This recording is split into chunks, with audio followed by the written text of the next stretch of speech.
قرآن و سنت کے روشنی میں استغفار کے بہت سے فائدے ہیں۔ استغفار گناہوں کا بخشش کا ذریعہ بنتا ہے، گناہوں کا بخشش کا سبب بنتا ہے، جیسے کہ سورہ نساء میں اللہ تبارک و تعالی نے ارشاد فرمایا وَمَن يَعْمَلْ سُوءًا أَوْ يَظْلِمْ نَفْسَهُ ثُمَّ يَسْتَغْفِرِ اللَّهَ يَجِدِ اللَّهَ غَفُورًا رَحِيمًا وَمَن يَعْمَلْ سُوءًا أَوْ يَظْلِمْ نَفْسَهُ، جو شخص کوئی برائی کرے یا اپنی جان پر ظلم کرے ثم يستغفر اللہ یجد اللہ غفورا رحیما، پھر اللہ سے استغفار کرے تو وہ اللہ کو بخشنے والا، مہربانی کرنے والا پائے گا۔ استغفار گناہوں کے مٹانے اور درجات کی بلندی کا ذریعہ ہے، درجات بلند ہوتے ہیں، گناہ مٹا دیے جاتے استغفار کرنے سے۔ رسول اکرم صلی اللہ علیہ وسلم نے ارشاد فرمایا کہ اللہ تعالیٰ جب جنت میں نیک بندے کے درجہ کو بلند فرمائے گا تو بندہ عرض کرے گا پروردگار عالم یہ مرتبہ مجھے کیسے ملا، یہ درجات میرے کیسے بلند ہو گئے؟ اللہ تعالیٰ فرمائے گا تیرے لیے تمہارے بچوں نے استغفار کیا، تمہارے بچوں کے استغفار کے سبب سے تمہارے درجے بلند کر دیے گئے ہیں۔ استغفار بارش کے نزول، مال و اولاد کی ترقی اور دخول جنت کا سبب ہے۔ جو چاہتا ہو کہ مال میں کثرت حاصل ہو جائے، جو چاہتا کہ اولاد میں کثرت ہو جائے، جو چاہتا ہو کہ جنت میں داخل ہو جائے، داخلہ جنت میں مل جائے، تو اس کو چاہیے کہ وہ اپنے گناہوں سے استغفار کرے، وہ استغفار کی کثرت کرے، کیونکہ اللہ تبارک و تعالی قرآن پاک میں ارشاد فرماتے ہیں فَقُلْتُ اسْتَغْفِرُوا رَبَّكُمْ إِنَّهُ كَانَ غَفَّارًا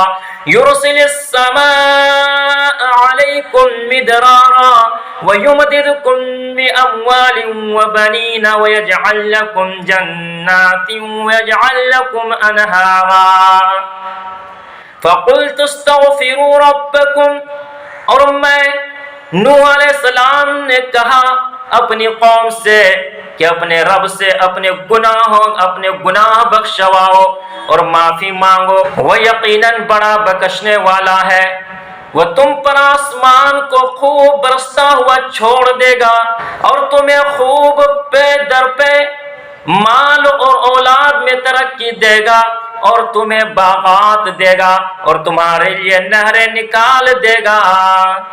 استغفار ہر طرح کی طاقت و قوت کی زیادتی کا ذریعہ ہے۔ جو چاہتا ہو کہ اس کی کمزوری دور ہو جائے، طاقت و قوت حاصل ہو جائے، تو اس کو چاہیے کہ استغفار کی کثرت کرے، زیادہ سے زیادہ استغفار پڑھے، کیونکہ اللہ تبارک و تعالیٰ کی ارشاد باری تعالیٰ ہے سورہ ہود میں اللہ تبارک و تعالیٰ فرماتے ہیں وَيَا قَوْمِ اسْتَغْفِرُوا رَبَّكُمْ ثُمَّ تُوبُوا إِلَيْهِ يُرْسِلِ السَّمَاءَ عَلَيْكُمْ مِدْرَارًا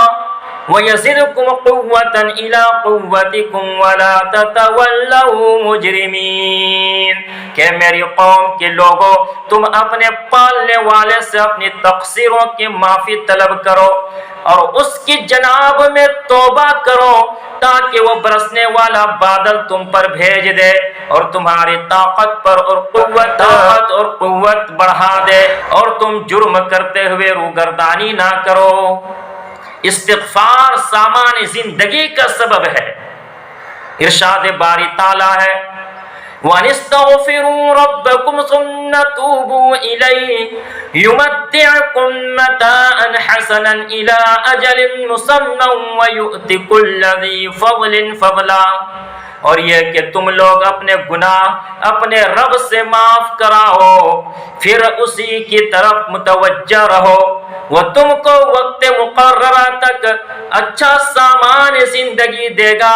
اور ہر زیادہ عمل کرنے والوں کو زیادہ ثواب دے گا۔ اور اللہ تبارک و تعالی بندے کی دنیاوی و اخروی عذاب سے بچانے کا ذریعہ ہے، اور استغفار بندے کے دنیاوی اور اخروی عذاب سے بچاؤ کا ذریعہ ہے۔ جیسا کہ ارشاد باری تعالیٰ ہے، اللہ تبارک و تعالیٰ فرماتے ہیں وَمَا كَانَ اللَّهُ لِيُعَذِّبَهُمْ وَأَنْتَ فِيهِمْ وَمَا كَانَ اللَّهُ مُعَذِّبَهُمْ وَهُمْ يَسْتَغْفِرُونَ۔ اور اللہ تعالیٰ ایسا نہ کرے گا کہ ان میں آپ کے ہوتے ہوئے ان کو عذاب دے، اور اللہ ان کو عذاب نہ دے گا اس حالت میں کہ وہ استغفار بھی کرتے ہوں۔ نبی کریم صلی اللہ علیہ وسلم نے ارشاد فرمایا بندہ عذاب الہی سے محفوظ رہتا ہے جب تک وہ استغفار کرتا رہتا ہے۔ استغفار نزول رحمت کا سبب ہے۔ اللہ تبارک و تعالیٰ کے ارشاد گرامی ہے، اللہ تبارک و تعالیٰ سورہ نمل میں ارشاد فرماتے ہیں قال یا قوم لم تستعجلون قال یا قوم لم تستعجلون بالسیئۃ قبل الحسنۃ لولا تستغفرون اللہ لعلکم ترحمون۔ آپ نے فرمایا اے میری قوم کے لوگوں، تم نیکی سے پہلے برائی کی جلدی کیوں مچا رہے ہو؟ تم اللہ تعالیٰ سے استغفار کیوں نہیں کرتے تاکہ تم پر رحم کیا جائے؟ استغفار دلوں کی صفائی کا ذریعہ ہے۔